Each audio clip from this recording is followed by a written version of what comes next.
पालन नहीं कर रहा। और मैं आग्रह करूंगा अपने नेता लालू यादव जी से कि जिस सीट पर आपने 10 पर दिया है, ये 1990 और 2005 और 95 अब युग नहीं है। गठबंधन धर्म का पालन करिए। यदि आप नहीं करेंगे तो इसका पूरा बेनिफिट बीजेपी उठाएगी। जनता आगे है, हम लोग पीछे हैं। जनता कह रही है इंडिया गठबंधन को वोट देना है, राहुल गांधी को वोट देना है, ये आप समझ लीजिए।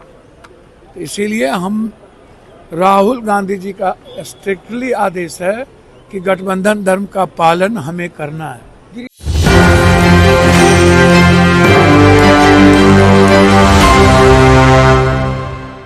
नमस्कार, मैं राहुल कुमार, आप देख रहे हैं न्यूज़ 24 पर। देखिए, बिहार की राजनीति में घमासान मचा हुआ। यहाँ गठबंधन टूटने की कगार पे आ चुकी, क्योंकि झुमझुम यानी 6 उम्मीदवार की जगह 8 उम्मीदवार अपना उतार दिया है बिहार में। और देखिए क्या कुछ कहते नजर आ रहे हैं पूर्णिया के सांसद पप्पू यादव।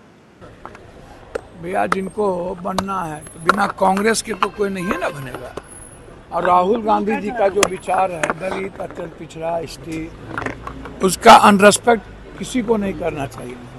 राहुल गांधी जी के आइडियोलॉजी का अनरेस्पेक्ट यदि कोई गठबंधन करता है, ईबीसी का, एसटी एससी का, ओबीसी का, माइनॉरिटीज का, तो इसका मतलब है कि वो गठबंधन धर्म का पालन नहीं कर रहा। और मैं आग्रह करूंगा अपने नेता लालू यादव जी से कि जिस सीट पर आपने 10 पर दिया है, ये 1990 और 2005 और 95 अब युग नहीं है। गठबंधन धर्म का पालन करिए। यदि आप नहीं करेंगे तो इसका पूरा बेनिफिट बीजेपी उठाएगी। जनता आगे है, हम लोग पीछे हैं। जनता कह रही है इंडिया गठबंधन को वोट देना है, राहुल गांधी को वोट देना है, ये आप समझ लीजिए। तो इसीलिए हम राहुल गांधी जी का स्ट्रिक्टली आदेश है कि गठबंधन धर्म का पालन हमें करना है। कांग्रेस ने एक बार भी नहीं दिया है कहीं पर गठबंधन धर्म के विरोध में कोई कैंडिडेट, ये मैं आपको बता दूं।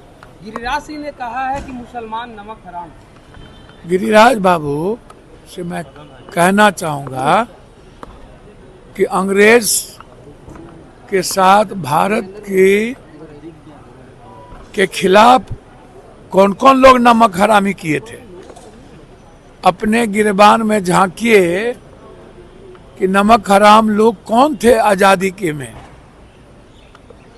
पहले अपने बारे में समझ लेना चाहिए गिरिराज बाबू कि इस भारत का सबसे बड़ा दुश्मन अंग्रेज की गुलामी करने वाला कौन लोग थे, उनको चिन्हित करिए। हरामी वो थे जो देश की आज़ादी में अंग्रेज का साथ देते थे। आपने साफ तौर पर सुना, एक बड़ा बयान दिया। उन्होंने कहा कि अगर बिहार में किसी को कुछ बनना है तो कांग्रेस या राजद का हाथ थामना पड़ेगा। आपको बता दें कि अलग अलग उम्मीदवार एक ही सीट से लगातार कई उम्मीदवार उतर रहे, कांग्रेस के हो गए या राजद के हो गए या तमाम जो निर्दलीय पार्टी है, निर्दलीय के तौर पर वो चुनाव लड़ रहे हैं। एक ही विधानसभा में कई कैंडिडेट खड़े हो चुके हैं।